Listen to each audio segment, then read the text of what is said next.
you complete your studies in Portugal and are thinking of actually beginning to work in this country, then this video is definitely for you. Or if you're thinking of moving to Portugal to begin your studies and then maybe eventually find a job and stay here for a longer period of time, then definitely this video is for you. So please listen up until the very end so that you can get the gist and exactly understand what the process is like, because it can be a lot and you need to understand exactly what to do so that you do not misstep. Okay, so my name is Nduta Wambura, and if you're new to this channel, please go ahead and subscribe, put your notifications bell on so that you can get notified every single time I post a video. I do not keep on this channel. I am not also an immigration lawyer. However, I offer consultation services. For information, in case you need it, please go ahead and find a booking link right below this video and you would be able to book your consultation with me.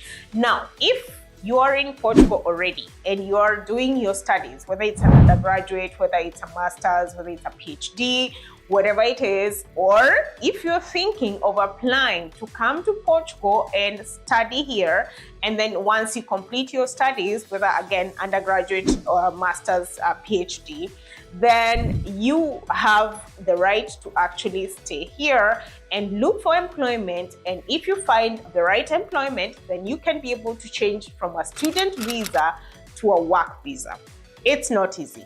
This is exactly what I did, and it was not an easy process. It needed a lot of patience. So I would want to actually share this patience with you because it's going to be a lot. It can be draining, it can be frustrating. And yeah, I want to give you the lowdown of it. So in the first place, once you're in Portugal and you're studying, the first thing that you have to definitely do is to convert your visa that was affixed on your passport, and you need to actually apply for a residence card showing that you are actually allowed to study in Portugal.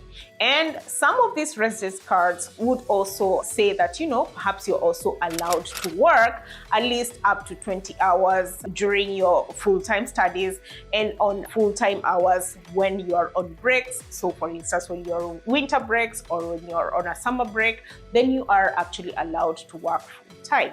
So if you come here, you come to Portugal, maybe the first month, you still have your visa affixed on your passport. Perhaps the embassy or the consulate where you applied for your visa also gave you an appointment to come and change and get a residence card. Some of the consulates or embassies might not actually give this appointment date, and so you would have to call IMA, which has now changed from SEF. It changed last year and it's now IMA. You would have to call to find an appointment date so that you can be able to now get a residence card. It's not easy actually getting an appointment nowadays with IMA. There has been quite a number of delays and you would need a lot of patience right now because you would not expect it to happen within the first month, not even the second or the third. Sometimes it can even take 6 months or even 7 months, even 1 year. I've found people who've taken a whole 1 year before they could even find an appointment date. So you need a lot of patience. And one of the things that you potentially could do is, as you apply for this visa, ask that consulate or embassy whether they can be able to actually give you an appointment date such that once you arrive in Portugal to study, then you can be able to pretty much go and present yourself, do the biometrics, present your documents, and begin the process of getting your residence card. Now, once you begin your studies, and perhaps maybe your studies are pretty much maybe like 1 year or 2 years. For instance, if you're doing a master's program, then it could be a period of 2 years. If it's a PhD, then this could be maybe 3 or even 4 years, depending on the program that you're actually doing. If it's an undergraduate, it could be 3 years, it could be 4 years. Again, it's very dependent on what you're studying. Now, as you actually study, yes, you can definitely work and you're allowed to work. And especially if your residence card allows you to work for at least 20 hours, you can definitely work to support yourself as well. However, once you complete your studies and graduate from a Portuguese university, then you can begin the process of actually converting your student visa into a work permit. So how do you do this? The first things first, you have to have a work contract or a promise of a contract from an employer for you to actually begin that process. Otherwise, it's not gonna work whereby you just present yourself and you say, oh, I want to keep on working here. So you have to have a work contract or a promissory contract, which is what I got once I completed my master's degree. I actually had to find work and find. It was not easy. And once I found this work, then I got a promissory contract that allowed me to actually begin my process of converting from a student visa into a work visa. Now, once you find this work and you get a contract that is actually written contract, and now you have already graduated and you have your degree certificate in hand, and you also have other documents. For instance, you have a criminal record certificate from your own country. You show that you have accommodation that is registered and you can get like a junta de freguesia, and you show that you have some sort of way to keep you going here, so some form of subsistence from your bank statements. And you also show that you have a tax number, you have a social security number, and that you definitely are well registered in this country. Then you can present these documents to IMA for them to now begin assessment to see whether they would actually accept to convert the student visa to a work permit. So this assessment has to happen. So once you present all your documents, you present your work contract or your promissory contract, you present your criminal record certificate, your passport, obviously your residence card, a copy of it, which was the student card, which I would assume that you already got it when you are studying, and you present your social security, your NIF, and your junta de freguesia, all these documents. Once you present them to IMA, then they ask you to actually wait until they assess, and then they would call you back to say that either it's a yes or a no. And if it's a no, then definitely maybe it's a document that is maybe missing, or it's they have assessed and they see that you do not actually qualify for this.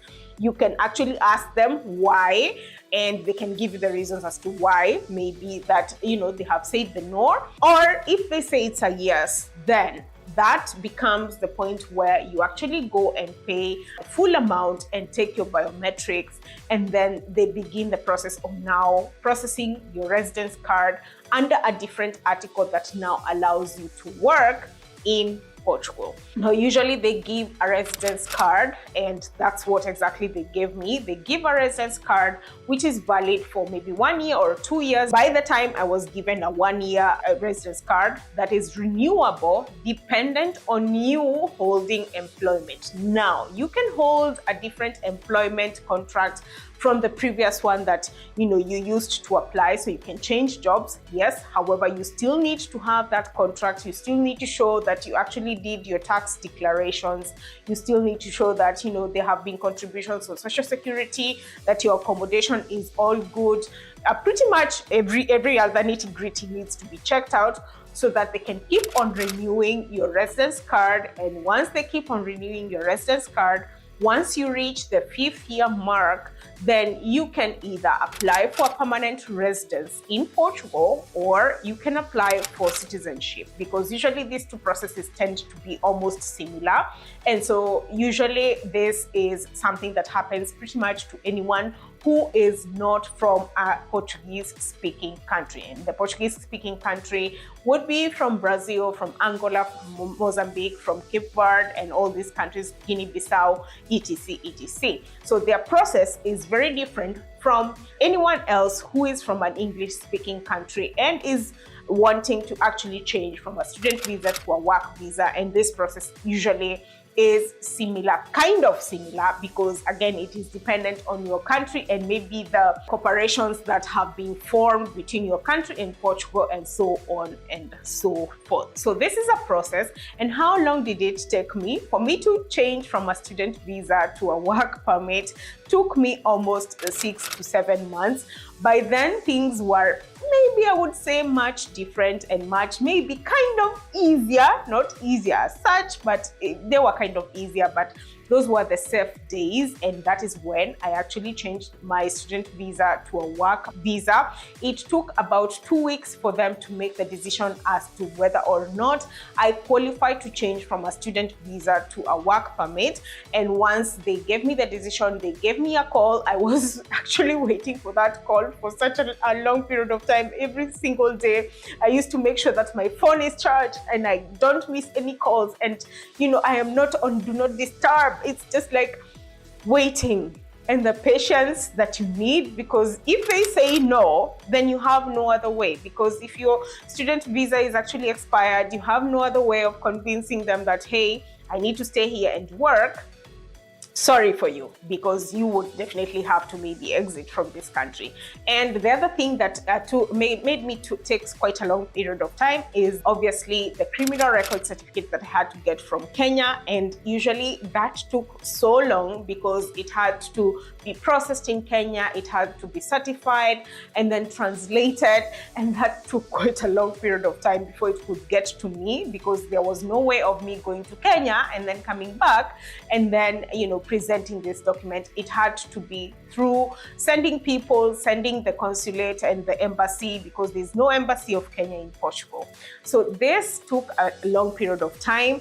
And also the process of getting the other documents, for instance, the junta de freguesia, although that did not quite take a long period of time, but I also needed to wait like a week for them to process the document itself. And then also once SEF said yes, that I could actually go ahead and process this, now I needed to also prepare myself and get an appointment in SEF and be able to actually do this process of the biometrics and make sure that I pay and all these kind of things. It was stressful. It was a 7th-month stress period. However, as soon as they said yes and I did the biometrics, I was like, oh, thank God this has happened. And it is a lot. It can drain you, and the waiting part is what can actually really, really drain you. And so I was able to actually complete the process in about 7 months or so.